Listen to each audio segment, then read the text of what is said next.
Hello everybody, how are you. तो पिछले video में मैंने इंटीग्रेशन के बारे में बताया था और उसके बेसिक कंसेप्ट को बताया था कि कैसे क्या है इंटीग्रेशन और इसके कुछ स्टैंडर्ड फार्मूले होते हैं जिसके बारे में आप लोगों को मैंने बताया था।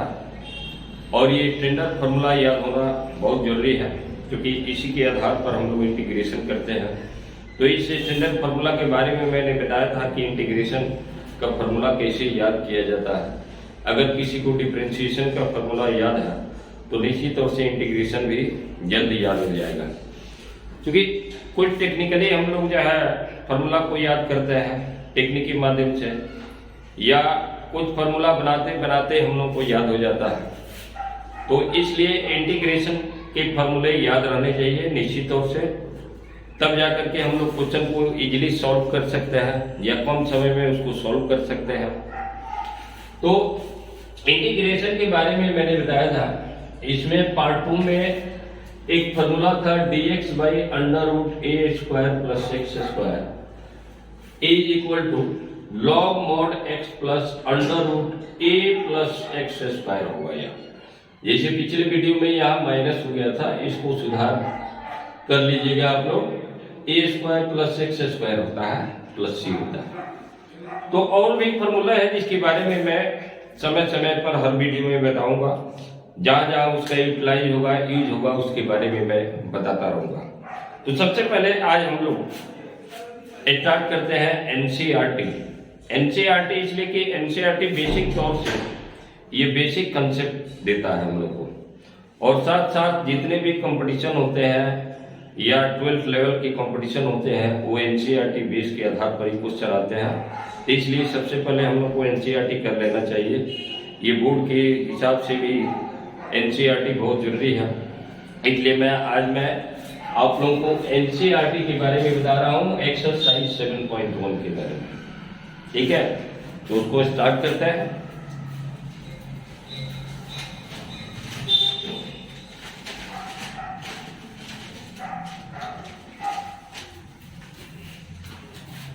जैसे एक्सरसाइज 7.1 में दिया गया है कि find the anti derivative of the following by method of inspection. तो इंस्पेक्शन मेथड से इसको निकालना है, इंटीग्रेशन बताना है। जैसे सबसे पहला क्वेश्चन है sin 2x का एंटी डेरिवेटिव। तो चूंकि हम लोग डेरिवेटिव पढ़ चुके हैं, अब यहाँ एंटी डेरिवेटिव पढ़ रहा है यानी रिवर्स प्रोसेस। तो यहाँ पर sin 2x का इंस्पेक्शन मेथड के माध्यम से ये बताना है कि इसका एंटी डेरिवेटिव क्या होगा। तो क्योंकि sin the anti derivative of sin 2x is a function of x, क्योंकि जो भी एंटी डेरिवेटिव निकालेंगे वो क्या होगा, x का फंक्शन होगा। Whose derivative is sin 2x, यानी जिसका फिर डेरिवेटिव करें तो sin 2x मिलना चाहिए। जैसे ये sin 2x, इसका एंटी डेरिवेटिव हम लोग निकालते हैं, ये फंक्शन ऑफ x, और ये फंक्शन ऑफ x का जब हम डिफरेंशिएशन करेंगे यानी डेरिवेटिव निकालेंगे, यानी इसका डेरिवेटिव अगर निकालें तो क्या मिलना चाहिए, sin 2x मिलना चाहिए। तो अभी इंस्पेक्शन मेथड से ये पता करना है। तो इसके लिए हम लोग क्या करते हैं, अब देखते हैं कि किसका डेरिवेटिव sin 2x होता है। तो डिफरेंशिएशन में ऑलरेडी हम लोग पढ़ चुके हैं कि किसका sin x जो है डेरिवेटिव होगा। तो ये पता है हम लोग को ऑलरेडी कि cos का डेरिवेटिव अगर निकालेंगे तो sin x आएगा। तो इसलिए यहाँ पर क्या है कि हम लोग डेरिवेटिव को खोजते हैं इसका, ठीक है, कि इस फंक्शन x का डेरिवेटिव क्या होगा। तो यहां पर सबसे पहले हम लोग लिखेंगे D by d x of cos, क्योंकि 2x है तो इसलिए 2x ले लिया। तो cos x का क्या होता है, माइनस sin x, यानी sin 2x होगा यहाँ पर, और बाई चेन रूल के अनुसार फिर 2x का भी डिफरेंशिएशन होगा यानी 2 होगा, यानी माइनस 2 sin 2x होगा।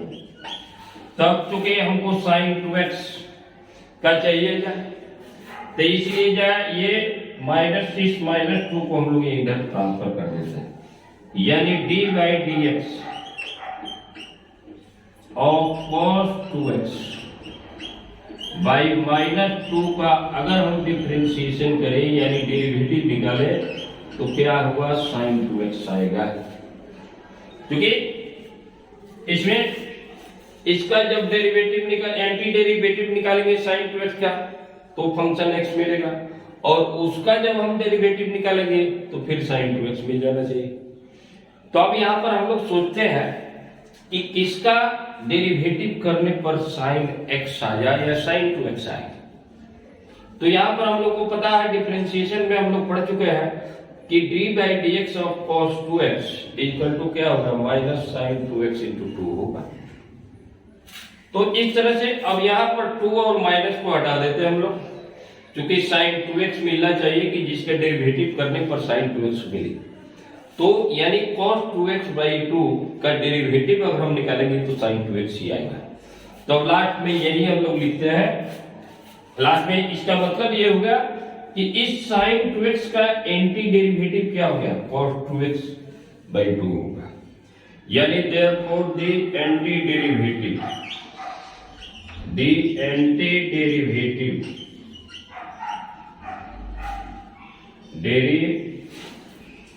इसको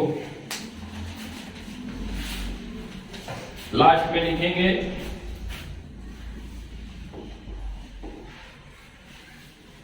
वीडियो को पॉज करके आप लोग जाए इसको नोट डाउन करते जाइएगा।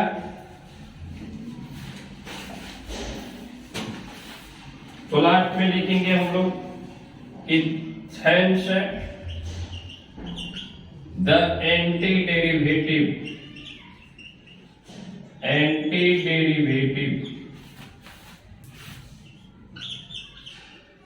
of sin 2x is -1/2 cos 2x होगा। तो इस तरह से हम लोग इंस्पेक्शन मेथड्स के माध्यम से हम लोग पता करते हैं कि इसका एंटी डेरिवेटिव क्या होगा। अब क्वेश्चन नंबर 2 को देखते हैं क्या है। ऐसे तो बोर्ड में ये क्वेश्चन इस तरह इंस्पेक्शन मेथड के माध्यम से नहीं आते हैं, ठीक है, लेकिन तो भी बुक में दिया हुआ है, इसका मीनिंग क्या है इसके बारे में मैं बता रहा हूं, क्योंकि हर बेसिक कंसेप्ट को मैं कोशिश करूंगा कि इजीली तरीके से उसको क्लियर करूं जो भी पूछा गया है। अब क्वेश्चन नंबर 2 एक्सरसाइज 7.1 ही है। क्वेश्चन नंबर 2 क्या पूछा गया है, cos 3x का एंटी डेरिवेटिव यानी किसके द्वारा, तो इंस्पेक्शन मेथड के द्वारा। तो अब यहां पर एक लैंग्वेज लिखता है कि the anti derivative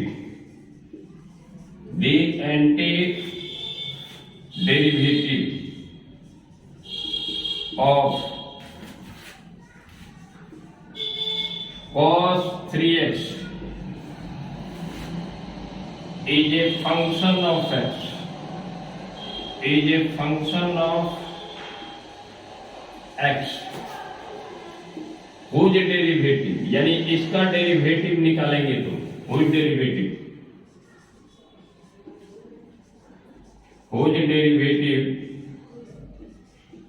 is cos 3x।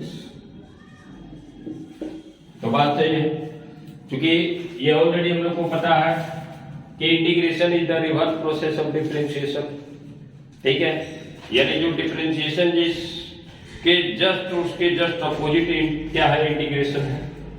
तो अब यहाँ पर cos 3x का एंटी डेरिवेटिव एक तरह से क्या मिलेगा, तो एक तरह से फंक्शन ऑफ fx मिलेगा प्लस। अब इसी का हम डेरिवेटिव करेंगे तो क्या मिलना चाहिए, cos 3x। तो ऐसा है कि cos 3x किसका हम सोचेंगे डिफरेंशिएशन में कि किसका जो है डेरिवेटिव करने पर cos x आता था, तो ये तो बहुत ईजी है। cos x आता था किसका डेरिवेटिव करने पर, तो sin x का आता था। तो इसलिए साइन का आप डिफरेंशिएशन करते हैं तो D by d x of sine 3x लेते हैं हम लोग।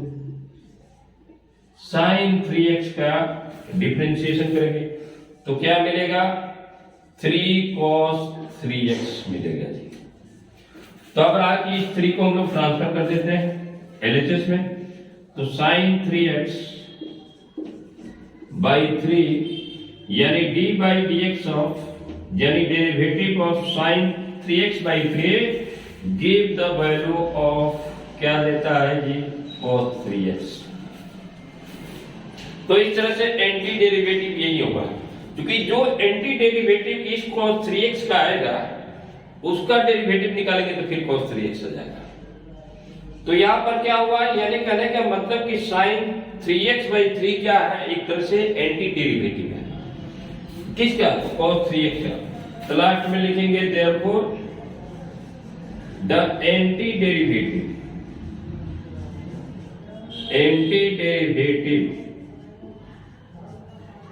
of cos 3x is 1 by 3 sin 3x।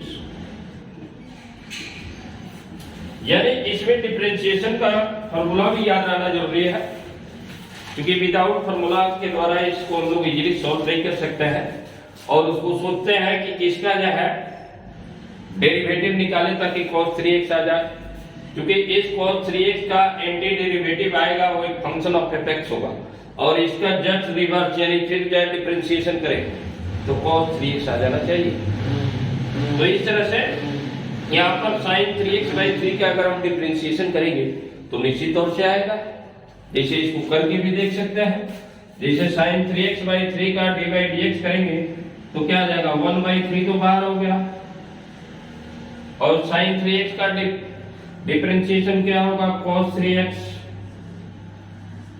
और फिर 3x का भी होगा, क्योंकि चेन रूल के अनुसार तो 3 मिलेगा, 3 कैंसिल हो गया तो क्या मिल गया cos 3x मिल गया। तो इसलिए ये इसका मीनिंग ये हुआ कि sin 3x बाई 3 क्या हो गया, इसका एंटी डेरिवेटिव हो गया। तो बहुत इजी है, ये इंस्पेक्शन माध्यम से हम लोग पता करते हैं, इसको नोट डाउन कर लिया करो। तो आगे क्वेश्चन नंबर 1 2 3 क्वेश्चन इसके क्वेश्चन बना लेते हैं ताकि इजीली ये समझ में आ जाए।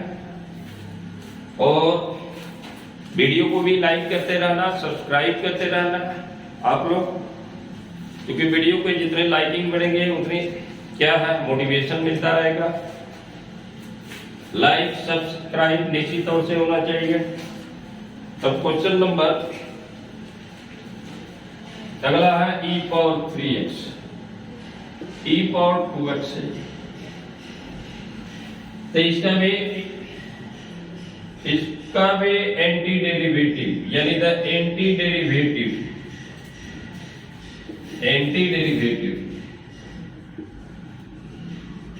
Of e power 2x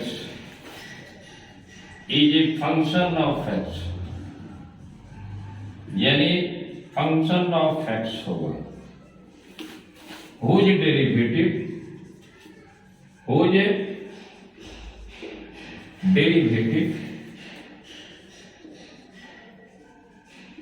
is e power 2x, यानी जिसका डेरिवेटिव करने पर e पावर 2x मिल जाए। यानी कहने का मतलब कि e पावर 2x से dx का एक एंटी डेरिवेटिव मिलेगा fx, ठीक है। तो अब इसका डिफरेंशिएशन करने पर ये मिलना चाहिए। तो e पावर x से इंटीग्रेशन हो, ये चूंकि बहुत जिद्दी फॉर्मूला है, e पावर x का डिफरेंशिएशन में भी डिफरेंशिएशन होता है e पावर x ही होता है, e पावर x का इंटीग्रेशन भी क्या होता है e पावर x ही होता है। तो यहाँ पर अब देखेंगे कि इसका जो डिफरेंशिएशन e पावर x ही आएगा, यानी d by d x of e power 2x का अगर हम डिफरेंशिएशन करेंगे तो क्या होगा e पावर 2x मिलेगा। तो अब यहाँ पर e पावर 2x क्लियर नहीं मिलेगा, e पावर x का डिफरेंशिएशन जो e पावर x मिलेगा, यहाँ e पावर 2x है तो इसलिए e पावर 2x लेना है। तो अब इसका डिफरेंशिएशन अगर हम करेंगे तो क्या मिलेगा 2e पावर 2x, क्योंकि चेन रूल के अनुसार 2x का भी डिफरेंशिएशन होगा, ठीक है। तो यहां पर 2, अब इस 2 को इधर ट्रांसफर कर देना है, यानी d by dx of e power 2x by 2 का अगर हम डिफरेंशिएशन करेंगे तो e पावर 2x मिलेगा। यानी ये इंस्पेक्शन मेथड कहता है इधर anti derivative of e power 2x is a function of x, वो तो बात सही है, क्यों मिलेगा, फंक्शन x से क्या मिलेगा, और फिर उसका डेरिवेटिव करेंगे तो e पावर 2x होगा। यानी यहां पर हम लोग पता करते हैं कि इसका जो भी एंटी डेरिवेटिव होगा तो उसका डेरिवेटिव करने पर फिर e पावर 2x मिल जाना चाहिए, और वही जो है जिसका हम लोग डेरिवेटिव निकाल रहा है वही इस e पावर 2x का एंटी डेरिवेटिव का है। तो अब यहां लास्ट में लिखेंगे कि देयरफॉर द एंटी डेरिवेटिव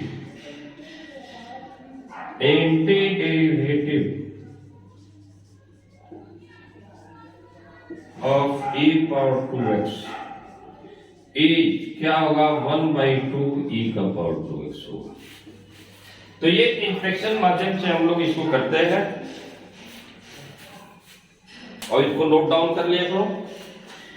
तो आगे मैं बता रहा हूं, बहुत इजीली तरीके से हर क्वेश्चन को मैं बताऊंगा आप लोगों को, जितना हो सके वीडियो को लाइक करते जाना है और सब्सक्राइब कीजिएगा। अब अगला क्वेश्चन क्या है उसको देखते हैं।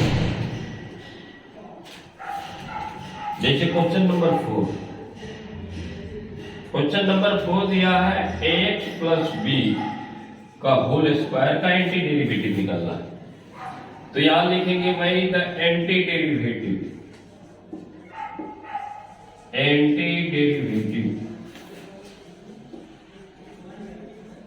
ऑफ ax प्लस b का whole square is a function of x, is a function of x होगा। whose derivative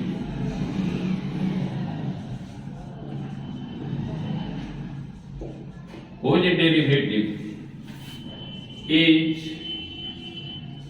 x plus b की होल स्क्वायर। यानी इसमें क्वेश्चन पूछा गया कि ax प्लस b का होल स्क्वायर का एंटी डेरिवेटिव। तो यहां पर एंटी डेरिवेटिव जो भी आएगा उसका डेरिवेटिव निकालने पर यह आना चाहिए। तो अब चूंकि हम लोग को पता है डिफरेंशिएशन में कि x का पावर n का फॉर्मूला क्या था, d by dx of x का पावर n का फॉर्मूला क्या था, तो n x n माइनस 1। तो अब हम किसका, हम जैसे इसको हम x मान लेते हैं तो x स्क्वायर यानी आना चाहिए डेरिवेटिव करने पर। तब चूंकि x का पावर n में इसमें क्या है कि एक पावर कम हो जाता है, तो अगर एक पावर ज्यादा करके अगर हम लें तो क्या हो गया ax प्लस b का होल स्क्वायर आ जाएगा डेरिवेटिव करने पर। तो ऐसा है कि हम d by dx ऑफ अगर ax प्लस b का होल क्यूब का निकालेंगे तो ये क्या हो जाएगा, एक पावर कम आएगा डिफरेंशिएशन के अनुसार। तो एक पावर इसका डिफरेंशिएशन करेंगे तो क्या मिलेगा 3ax प्लस b। यानी यहां आप लोग सोचते हैं कि किसका डिफरेंशिएशन करेंगे कि पावर 2 आ जाए x प्लस b, यानी इस फॉर्मेट में इसको एक संभाल लेता है x स्क्वायर। तो चूंकि डिफरेंशिएशन में एक पावर कम हो जाता है तो इसीलिए अब हम क्या कर रहे हैं कि डिफरेंशिएशन कर रहे हैं x प्लस b का होल क्यूब का, ताकि इसका डिफरेंशिएशन करेंगे तब जाकर के x plus b the whole square मिलेगा। तो अब चूंकि x plus b the whole square ही क्यों मिलना चाहिए, इस 3 को इधर ट्रांसफर कर देना। तो यहां ट्रांसफर किए यानी डिवाइड हो गया, तो क्या हो गया ax प्लस b का होल क्यूब बाई 3। यानी इसका अगर हम डिफरेंशिएशन अगर हम करें तो क्या मिलेगा, x plus b the whole square मिलेगा। यानी कहने का मतलब कि x plus b the whole square का एंटी डेरिवेटिव यही हो गया। तो अब लास्ट में इसको भी लिखेंगे, द एंटी डेरिवेटिव